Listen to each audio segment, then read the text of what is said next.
Thank you, Joyce.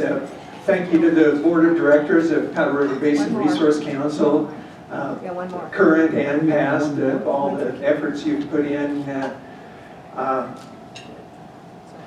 have a memory from 50 years ago. I was a senior in high school down at Claremont.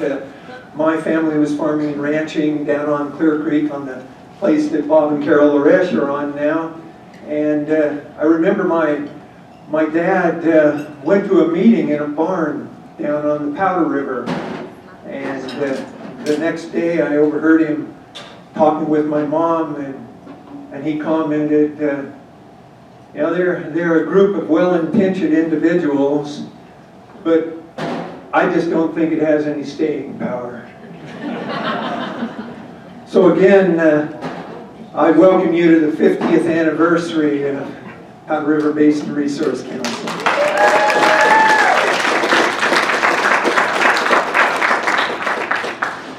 My co-moderator, Jill Morrison, and I will introduce the four panelists, and they'll individually deliver some of their thoughts and their memories. After the conclusion of these introductory statements, Jill and I have a few prepared questions for the panelists, which they've had the opportunity to read ahead and think on. And then we'll have some discussion open to the audience. So I'll begin by introducing Bernie Barlow. We all know Bernie, a longtime Powder River member. She's the mother of Powder River. Here's Bernie.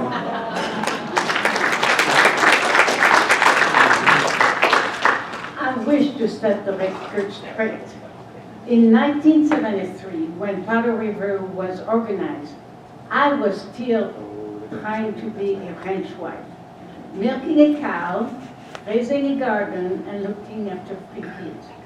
It was my husband, Bill, that went to the meeting at the barn and joined a group of farmers, ranchers, and town people concerned about proposed coal mine and power plant in Sheridan, Johnson, and Campbell County. Bill had nightmares after reading the 1971 North Central Power Study. The study proposed the construction of large mine mount thermal plants and high voltage transmission lines to deliver power to major load centers. And at its conclusion, the report stated that there was no overriding obstacles to the proposed development. At its founding, Powder River had 2 goals: to collect data concerning on laws concerning coal development, and 2, to lobby for legislation which would promote orderly development with minimal impact. Thanks to the hiring of an educated, bright and bushy-tailed staff, Powder River saw the passage of the Environmental Quality Act, the Industrial Siting Act, and the Federal Street Mining Act. And I'm excited to pass the baton to a great friend and former staffer, Reed Zars, but he's going to be introduced first.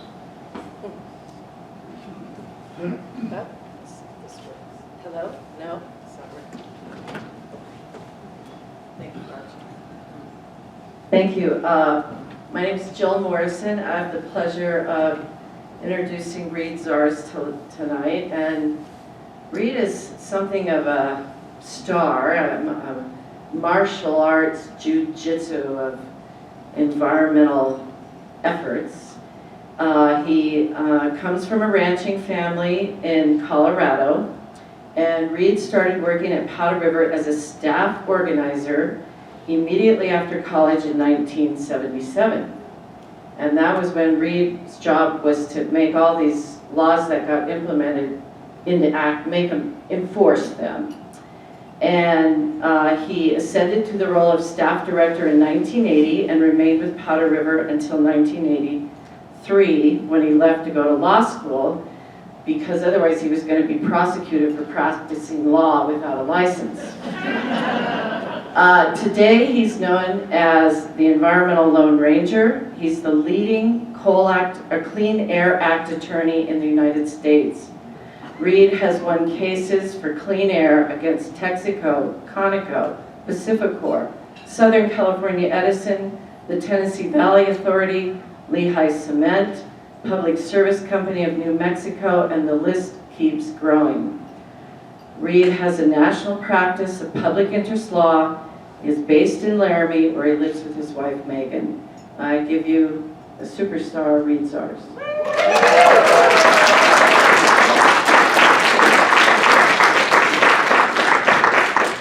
Well, thank you. But first, I need to correct something that Bernie said. She claimed to have corrected the record, but she didn't. It wasn't just Bill. If it weren't, see if I can get this out, Bernie.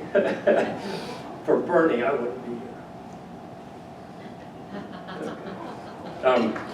Their ranch was,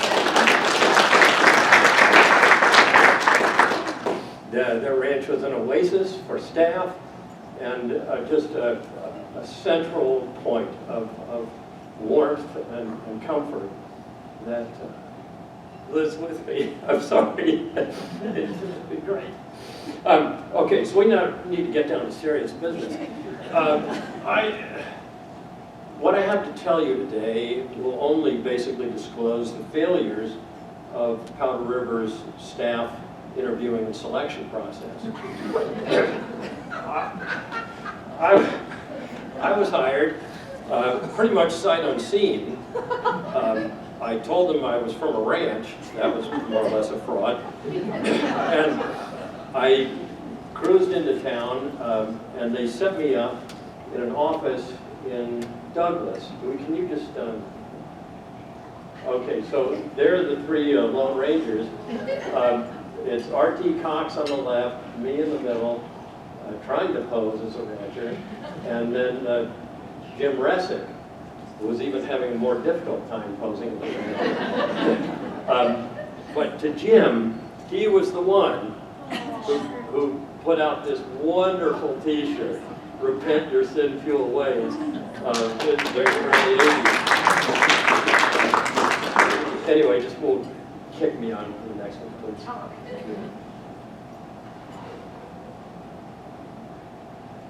But I soon outlived and outgrew Douglas and moved to Gillette.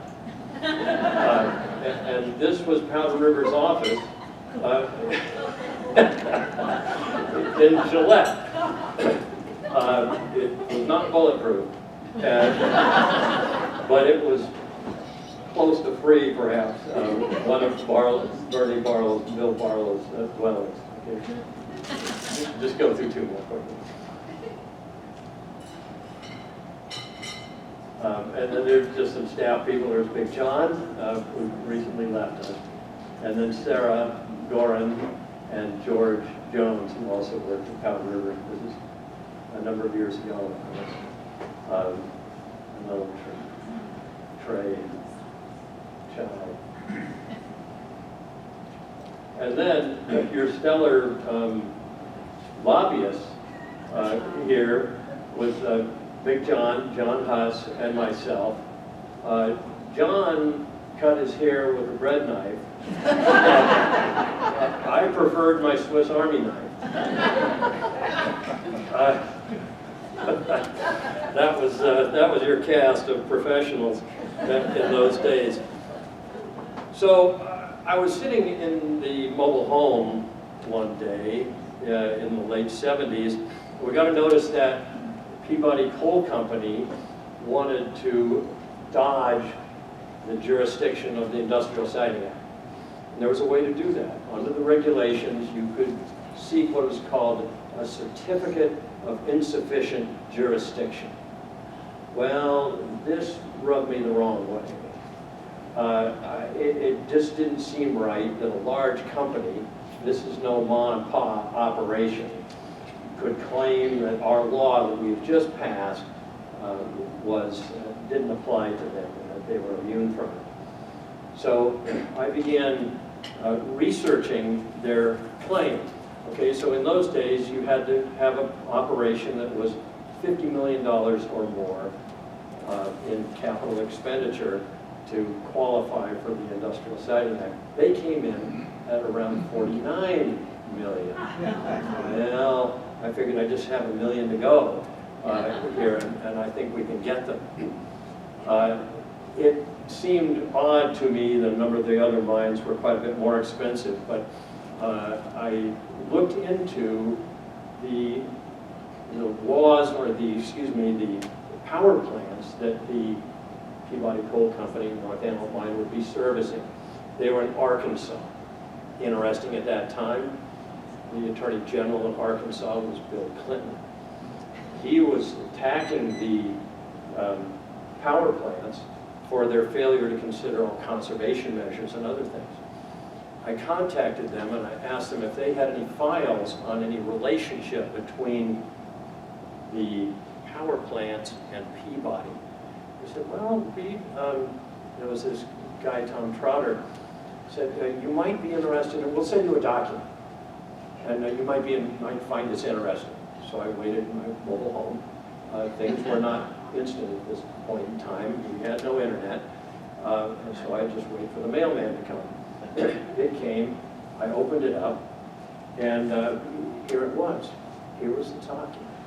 It was a contract between Peabody and the Arkansas Power and Light Company. What had they done?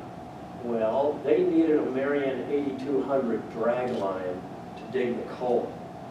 That wasn't listed on their cost of the mine. They had Arkansas Power and Light buy the drag line, and they would then just pay them a leasing amount, and they could stay underneath. Nefarious dealings. Well, I knew I had the goods on them, but I had recently watched Humphrey Bogart, where I got a lot of my information on how to be a sleuthing detective. And in the Maltese Falcon, he was up against some pretty rough guys, and I knew I was too, especially in my somewhat airy mobile home. So what Humphrey Bogart did, if you recall the movie, is that he took the receipt for the Falcon and put it in the mail, because he thought, you know, this is so valuable, and these guys are going to come and get me. I'm going to put it in the mail, and then they'll come and they'll rummage through the place and then come back to me later. Well, that's a great idea. So I took the contract that I had, and I put it in a folder, and I put it in the mail to myself. Because I was pretty sure that these people were after me, even though, of course, I had no reason to believe they even knew that I had it. But you can't be too safe at Powder River. So, unfortunately, nobody came and ransacked the mobile home. I was a little disappointed. But fortunately, the contract arrived. And we brought that in front of the Industrial Siting Council, and they saw that this ruse that the coal company had used, and we bumped them significantly over 50 million. They did not gain their certificate of insufficient jurisdiction. And I think Gillette and the rest of the state were better for it. Well, that's just a...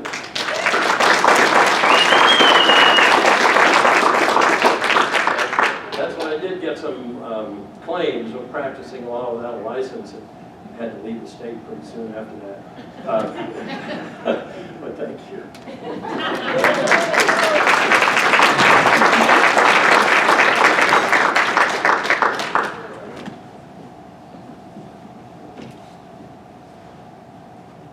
Thank you, Reed. It's my honor to next introduce Ronn Smith. Ron and his wife Linda have been members of Powder River Basin Resource Council for 42 years now, so not shy of the beginning, really, when you think about it. Ron has been a serious advocate for our issues locally as well as state and nationwide his expertise in several areas really shone and helped us through some tough situations. But Ron, well, I followed Ron at a great distance a lot of times. But Ron worked at Sheridan College, and I thought, well, if Ron's doing it, that's okay. So I worked at Sheridan College, and Ron spent a lot of years as a professional at Intermountain Labs, and I thought, well, Ron left the college, I can leave the college, I can go to work at Intermountain Labs, and so we've known each other a lot of years, and it really is my honor to introduce Ron as the advocate that he is. His experience as a process engineer and air quality specialist was essentially valuable to our cause and some of our projects. I bring you Ron Smith.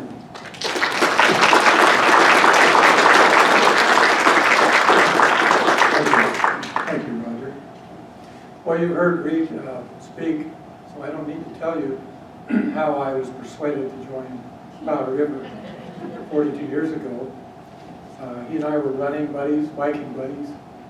He was just as competitive in his role with Powder River as he was out on the race course, and very determined. And I congratulate him on his growth and his contribution to his country over those years. You know, I was so impressed with how Powder River wasn't afraid to stand up for the public interest, which is so often neglected, and more so now than it was then, probably. Thank you. And for private property rights where they didn't conflict with the collective good. So I was inspired to join forces. I didn't always agree, but I admired the way they armed themselves with the essential facts and took on powerful adversaries out of a small trailer house or office or out of their vehicle sometimes. So anyway, after I joined, I was continually moved by a long line of outstanding staff and members. We just mentioned Jill and Shannon because I work most closely with them. Of course, Lori and Nancy have been inspirational. Digger Moravik, Bill Barlow. I could mention so many, Bob Koresh. But what I want to focus on, my comments on tonight, is some of our allies on the outside who I think at critical times were key to our survival. If you get very involved with Powder River, sooner or later you're going to have conflict. And with that conflict, you're going to take on personal risks, and of course the institution took on risks. I remember, must have been 30 years ago at least, when Jessie Lee, the staff director at the time, we were in financial dire straits. She and I went to Buffalo to a very contentious meeting with a potential funder. It was a statewide church organization. We applied for a grant from them to do organizing work in Campbell County. And some of their members showed up very irritated. They petitioned to have our application denied, and on the grounds that we opposed development. And I probably tried to explain something like, we try to steer development, not stop it, but they weren't buying that argument. And one of the more influential members of the church threatened to resign if we got the grant. The bishop who was there representing, he was in charge of the whole state, showed a lot of courage. He said, well, this application is very very much aligned with our mission of stewardship. And he awarded us the grant. I don't know if they lost any members over it, but he was, I think, prepared to do that. An example of somebody on the outside having the courage to stand behind us. In that same general time frame, Stacy Page was very involved in advocating Powder River's issues, and the proponents of one of the projects that we were opposed to went to her boss at DEQ in Cheyenne and tried to make life difficult for her. But he, thankfully, defended her rights as a private citizen, and of course she went on to contribute 30 years of valuable service to this organization. I had a similar experience working at Sheridan College. Some of the trustees were very much in favor of this same project. It was a pump storage hydroelectric project on the Dry Fork for Little Bighorn. As an engineer, I was convinced it would fail economically and technically. But they had a history of spending large amounts of investor funds on failed projects. So there's no reason to believe they wouldn't. In fact, they wanted to do a lot of exploratory work up there, which could have compromised that pristine resource. Well, anyway, the trustees tried to get me fired, and the president of the college said over my dead body, which to me showed a lot. He put his job on the line with me, so I appreciated that. So tonight, as we celebrate all of the staff and members who have grown this organization over 50 years, I just want to acknowledge our external allies who got us through some tight spots and championed our cause. And I would leave you with this thought. You saw Governor Hirschfeld on one of the slides in the opening video. And correct me if I'm wrong, but I think he said something like, PRBRC is a pain in the ass, but I'm glad we have him. So he was an ally too. And I think the caliber of our friends as well as our opponents speaks to the effectiveness of this organization.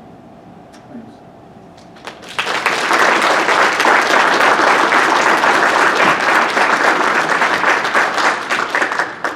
Thank you, Ron. I was thinking, Bernie, that Bernie's been much more than just, as Reed says, I mean, I think of Bernie as kind of the heart of Powder River in a lot of respects. She's cooked a lot of meals for a lot of officials that we've drug into her house and to her home, and I think of Ron as the brains. Shannon and I are always seeking Ron's help and guidance and intelligence, and Ron has saved our butts a lot.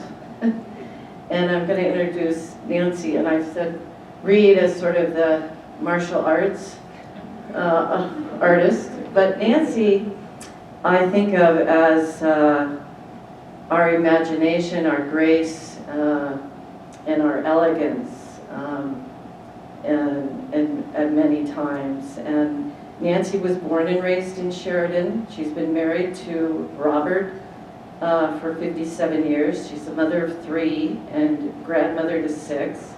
She and her family have been ranching near Spotted Horse since 1974. And in 2000, Robert and Nancy joined Powder River Basin Resource Council to try and protect their land and water from the booming coal bed methane development impacts. Nancy's leadership brought grace and elegance and imagination to our work, as I mentioned, and she joined the board in 2000 and served as the chair in 2001. She was appointed by Governor Friedenthal to serve on a statewide task force to address coal bed methane impacts, and she launched Powder River's Harvest Celebration. And in addition to oil and gas issues, Robert and Nancy and their son and daughter-in-law have actively pursued changes to ag marketing and a country of origin labeling and improving range management through environmental friendly practices. Robert and Nancy are now retired and spend part of the year in Arizona, where they find themselves involved in mining and water issues in that state, to no surprise.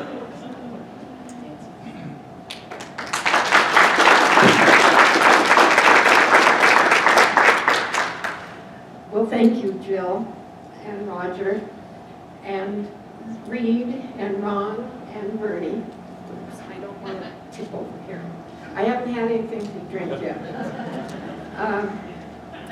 And thank you to the staff and the board for allowing me the honor to be a part of this panel and to touch bases with many old friends and new members carrying on the fine work of Powder River Basin Resource Council. Looking back, I am astonished at the number of tribulations our beautiful state has been exposed to over the years, and how this organization has been able, over and over, to bend these events towards more just and satisfactory ends. I strongly believe in the laws of physics, that they apply equally to human events. Any action by government or powerful corporations requires careful scrutiny and forceful pushback from the public, and just as important are citizens who actively support policies that promote well-being and justice to the greatest number, including conserving our unique land, minerals, water, and air. I want to give a heartfelt shout out to that small group which met in Gary Packard's barn all those years ago. They set up a framework that has allowed this organization to continue to prosper and innovate as needed for events as they come up. For the relatively small organizations that Powder River is, to be still standing after all this time and to remain relevant is highly unusual and due in some part to the wisdom of those visionaries who started it all. Equally important are the hundreds, maybe thousands of members, board members, staff members, and supporters who have kept the faith through good times and bad, who have provided energy, inspiration, knowledge, meals, and resources to allow Powder River to march on. As for me personally, Powder River Basin Resource Council has provided me with an education. It broadened my horizons and took me places I never expected to go, mentally, physically, and even spiritually. I learned, for instance, that there are no permanent friends or permanent enemies in politics, that taking the time to foster relationships with people, no matter their point of view, can result in positive change. Leadership is an art, but it can be learned if you try. As a retired teacher, I was not prepared to be a leader. The staff and board members made me look good when I was not. I learned that you cannot solve your own problems without helping to solve the problems in your community. Our land, water, minerals, and clean air don't stop at a fence. And it can all be gone if we don't work together for a better world. I learned things about how government works, both in Wyoming and in Washington. I learned to speak truth to power. I learned to appreciate the great common human heart of us all and the importance of being kind even while engaging the opposition. Finally, I learned to appreciate the special importance of community organizers who can maintain perspective even in the face of anger and disillusionment from people who fear their way of life will be taken from them, and who hold our hand when some of us don't know which way to go, and who give us a voice and the knowledge to go on. Compared to the other speakers here this evening, I am a newcomer. I only joined 22 years ago.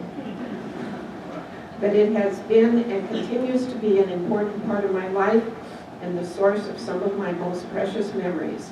Thank you all for inviting me to speak this evening, and congratulations for all the successes that you have had and for the many accomplishments yet to come.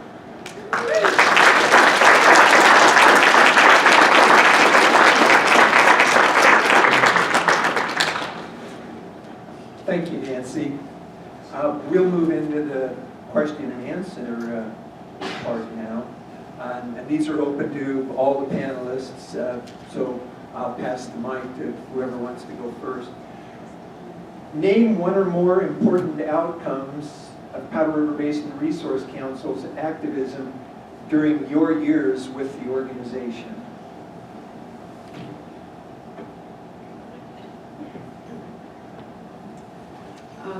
For me, the Surface Owners Accommodation Act of 2005, that's more commonly known as the Split Estate Law, that law is still on the books and has been improved by increasing the bond from the measly $1,000 bond that we got when the law was first passed to slightly less measly $10,000. When we get it to $100,000, it'll be fair.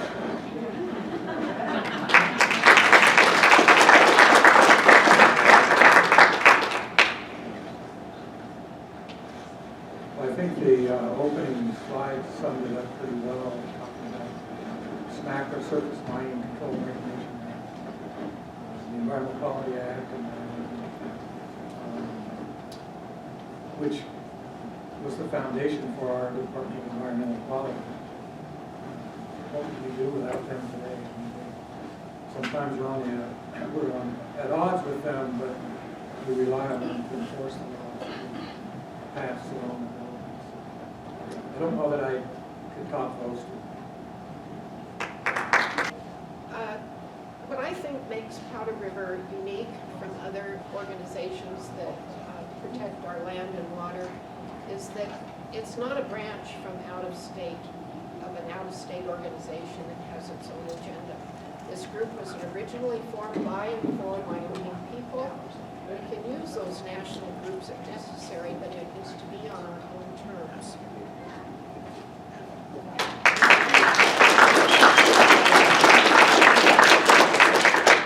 I would add that the Powder River is unique, at least among organizations I've worked with, in that the members set the agenda and help carry it out. We are truly a bottom-up organization, and that is rare.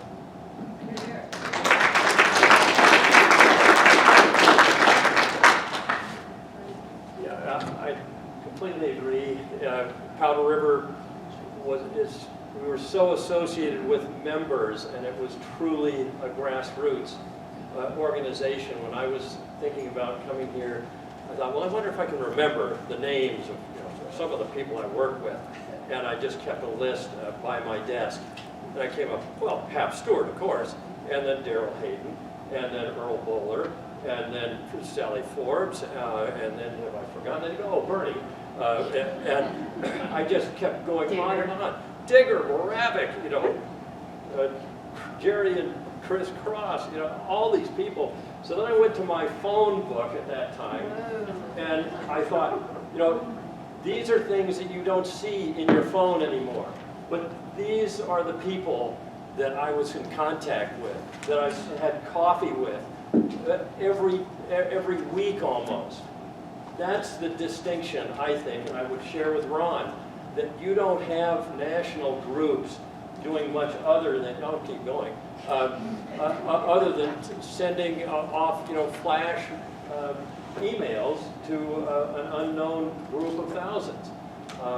It's just so personal, and I hold, okay, I gotta get this out, very close, many of my friends. Probably more than from college or law school or subsequent years from here at Powder River.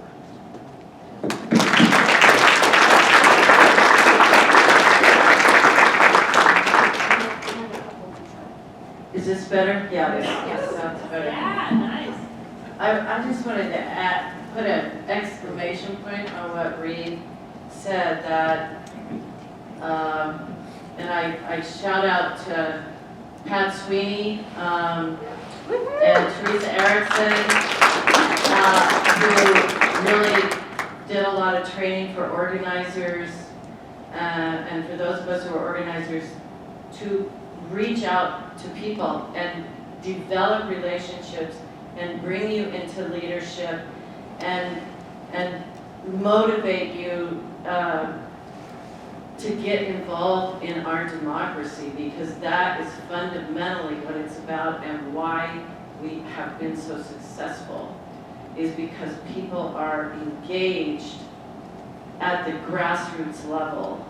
And one other big success we had on the Clear Creek Monitoring Group, just the fact that we organized the landowners up and down that creek during the coal bed methane boom, and we had a monitoring team that kept industry from dumping polluted water into that creek.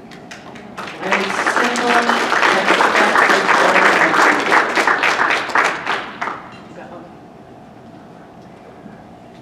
Question number 3 for the panel. Describe a specific idea that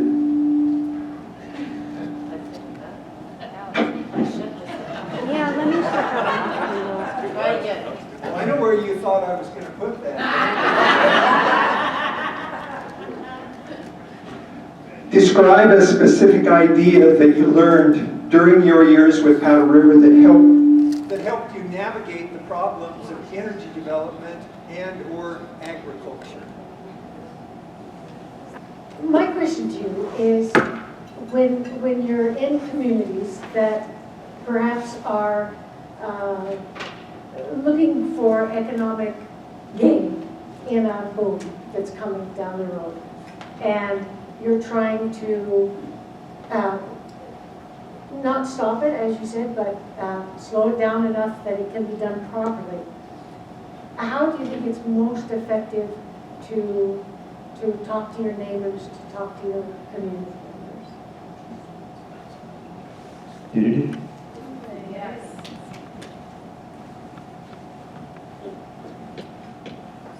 Yes.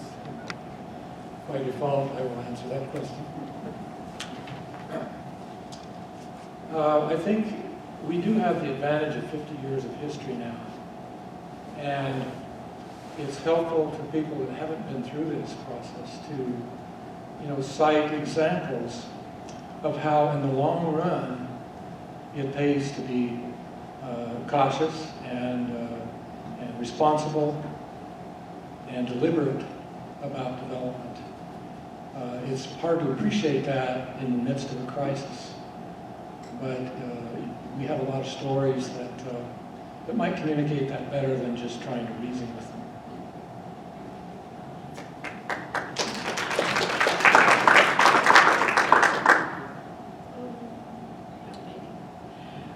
I think our experience, and I want to include my husband with that, who's the greatest negotiator I've ever known, is that we included our neighbors. When we were trying to negotiate agreements, we talked to the neighbors and said, this is what they kind of want to do, and I don't know, what do you think? We included them, and there was a little group in our neighborhood that really stuck with us for a long time and often went over and above what even we did. So that was helpful.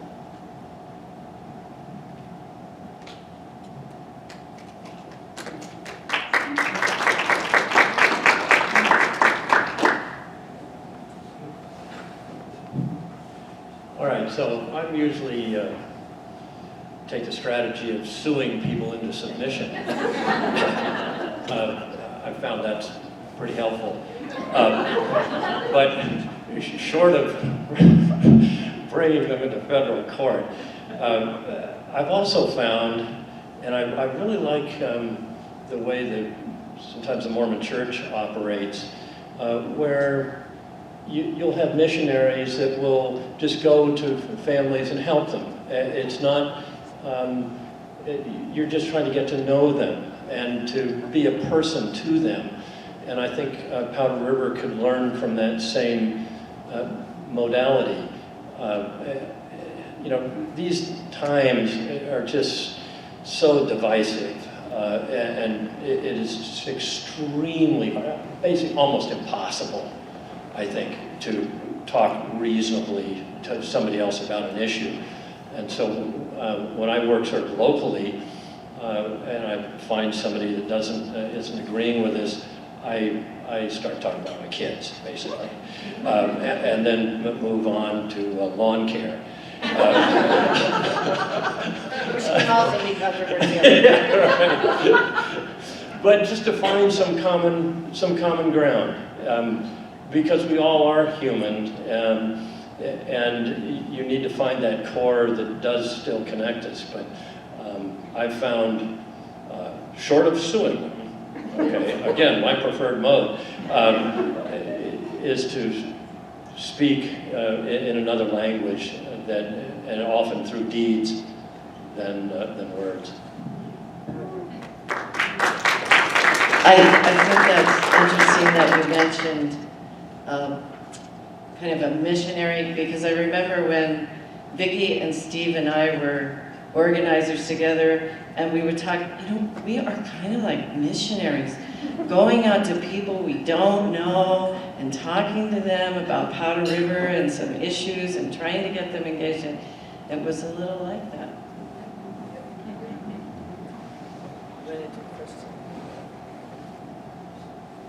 Thanks again to the fire ants. Now for sound. So we'll get back on track here. Question number 3 to the panel. Describe a specific idea that you learned during your years with Powder River that helped you navigate the problems of energy development and/or agriculture.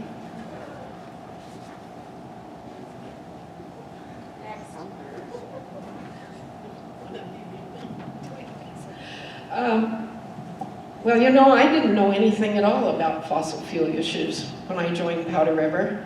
I knew about Powder River, and I thought maybe that was a good place to go to get answers. I was completely ignorant about how to negotiate an agreement. I learned to consider the short-term and the long-term consequences of the development and how the agreements that we negotiated could help to protect our holdings from possible damage or possibly include ways that would work to our advantage. And in agriculture, I've learned how agricultural markets work against small operators like us and how to be more innovative in selling the product. The educational materials that Powder River and Warwick have produced have been food for thought about new ways to operate under the drought conditions that we are faced with today.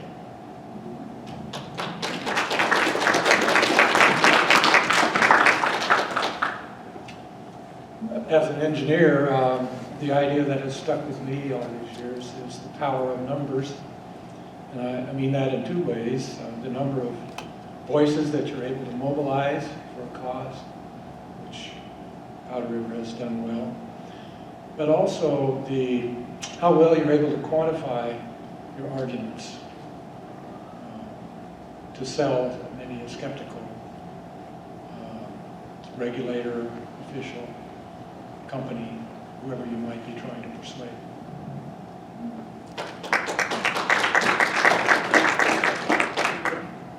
Does anybody out there have another question? I've got one if you don't. And this one, now Bernie, I want you to answer this one because I know you can, because you talked to me about this and you've been too quiet down there. Do you have, and y'all can answer it too, but do you have a particularly funny story, memory during your work with Powder River?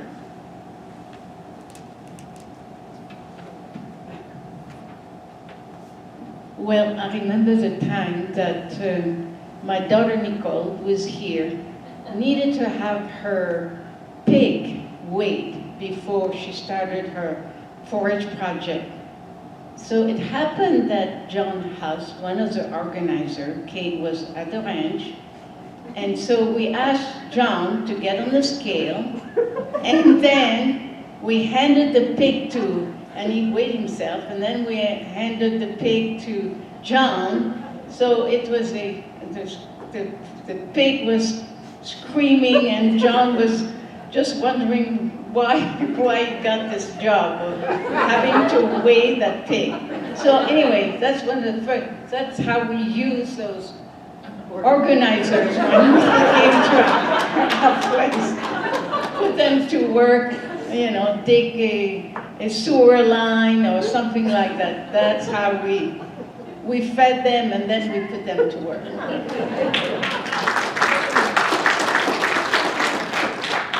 Anybody else a funny story? How many of you know Richard Cross?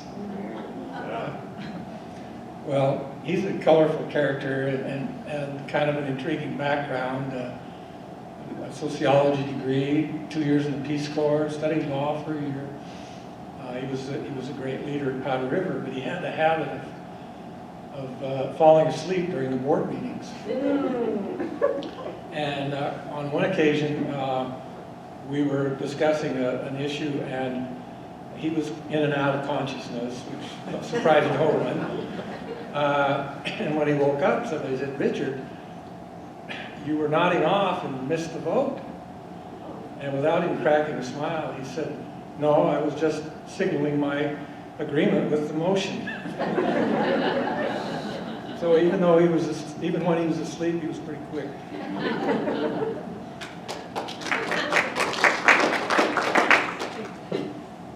So Richard and I were in New York, hitting up foundations like the Ford Foundation. And I was to meet Richard at a subway stop. And Richard came up, but he was pretty shaken. And he said, I just want to go back to Wyoming. I said, well, what's the problem? We've just gotten here. They said, well, there was a gunfight down in the subway, and these guys got killed. And, I'm a cowboy, but I'm not ready to die. I said, well, Richard, let's go to a Charlie Chaplin movie, and we'll perk you up. And I got him to stay, but it was, it was a challenging time.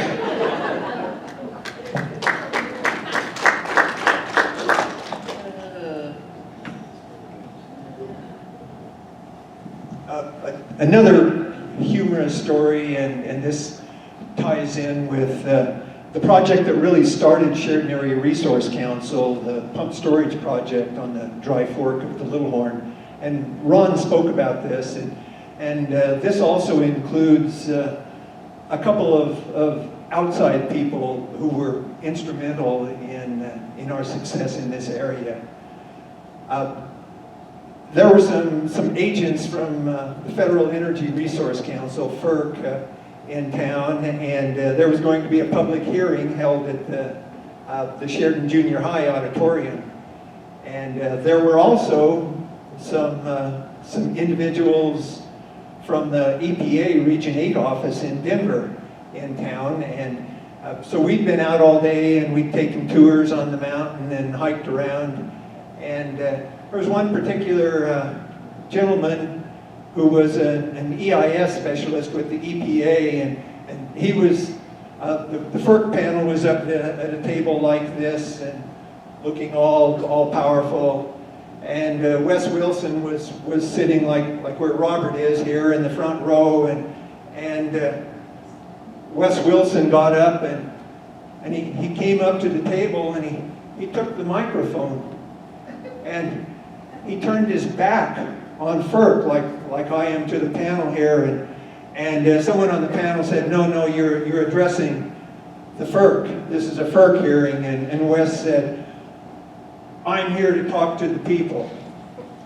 And Wes Wilson laid out the battle plan for SARC.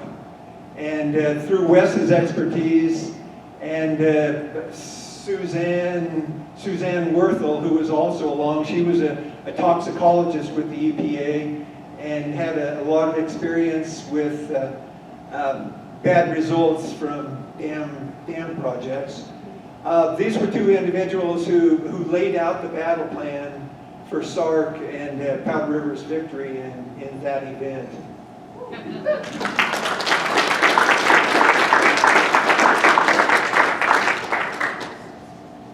Anybody want to share a story, funny story, memory.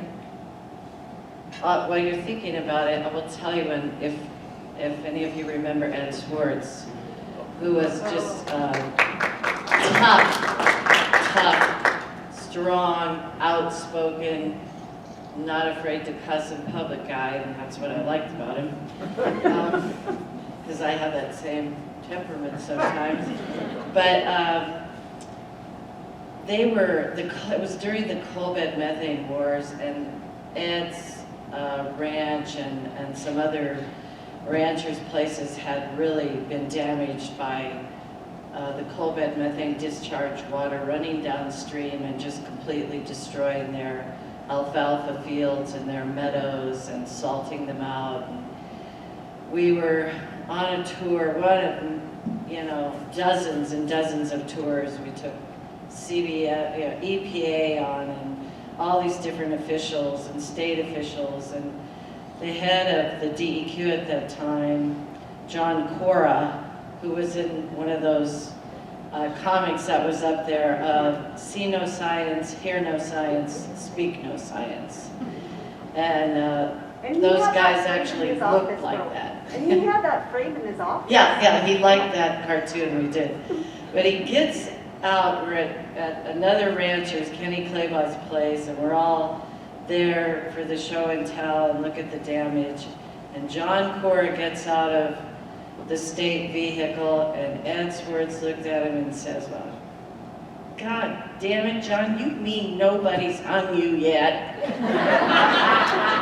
And he was never afraid to give those guys as much shit as possible.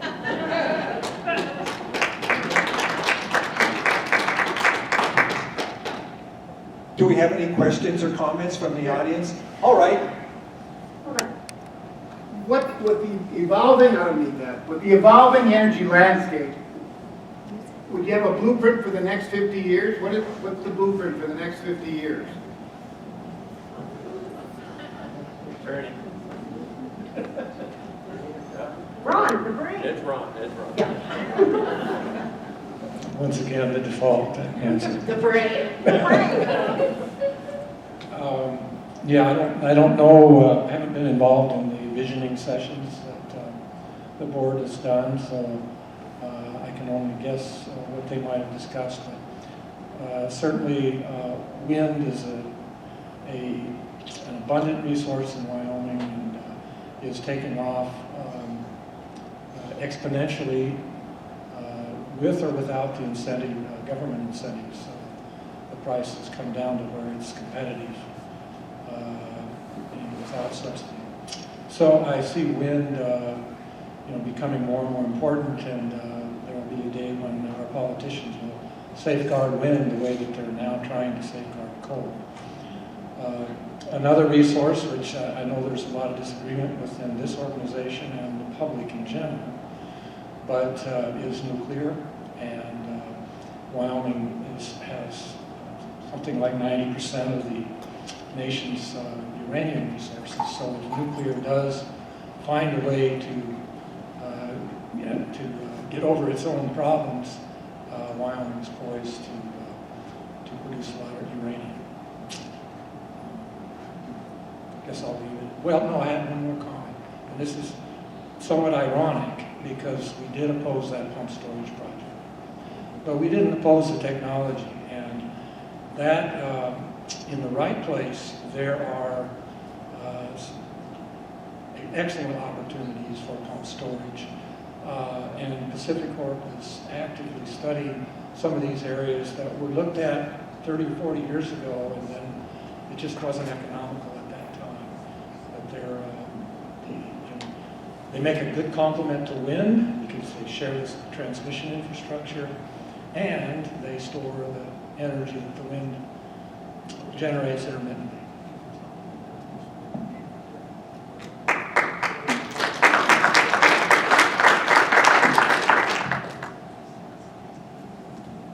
More comments from the audience? Yes, Ann? I don't know if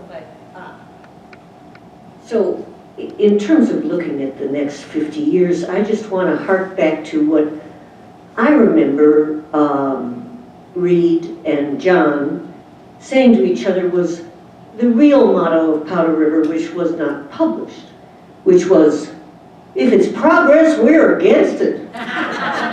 So just remember that. That was at a time when Synfuels was going to save the world. We were going to do that. We were, developing all kinds of stuff, these 91 power plants that Bill was, it was all going to happen. So that was progress, and Powder River was against it, and that turned out to be a good thing to be against.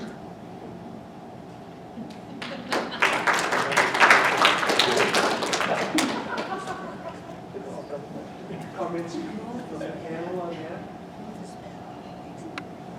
You were there.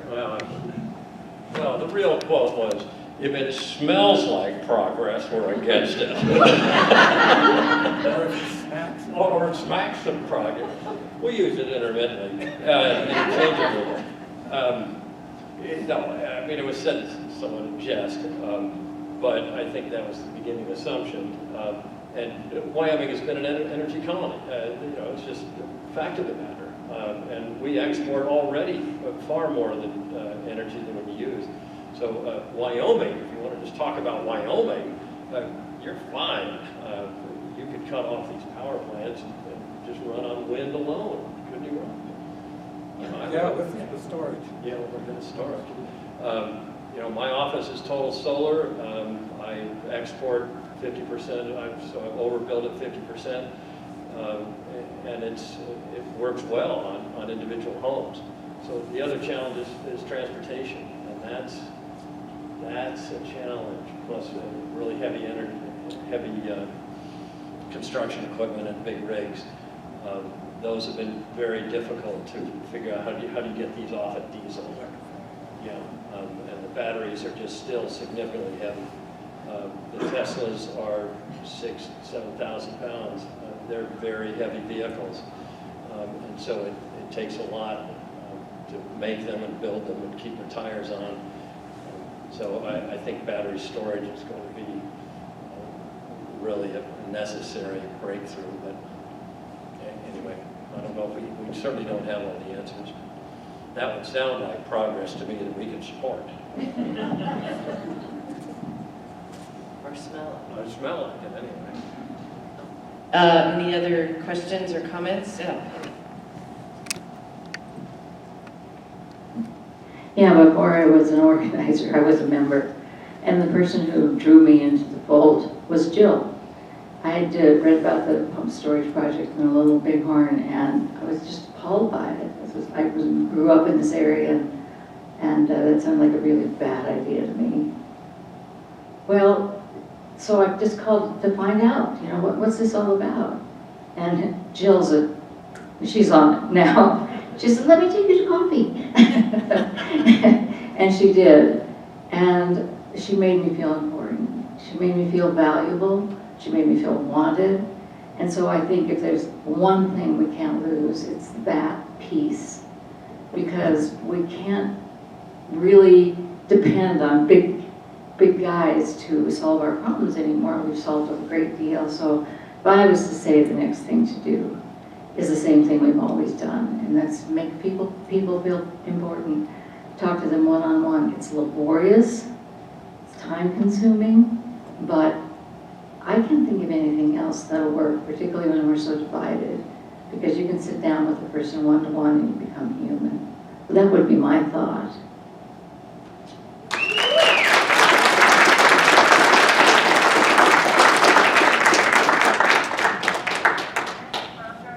Any other questions or comments? Let's see, I wanted to, if we're ready to close, kind of, to a closing, Bernie wants to make some closing comments. Go ahead, Bernie. Yes. Okay, so I want to say that we here, all of us, board members, staff, and membership, are cherished members of the Powder River family. Our model is found of love of the land, an evidence-based approach to problem solving, and strategic community partnership. These are the values which inform our founding and continue to inspire us as we shape Wyoming's future. It's been a great fortune for my family to have been part of this journey.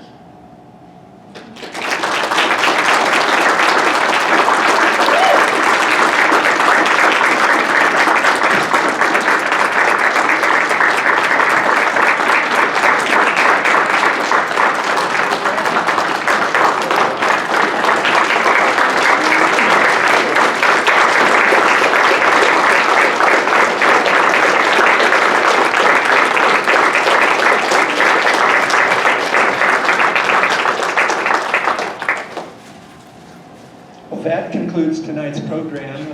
Again, thanks to the Powder River Board, current and past, the current staff and past staff for the 50 years of great service to the state of Wyoming and the region. 50-50 drive.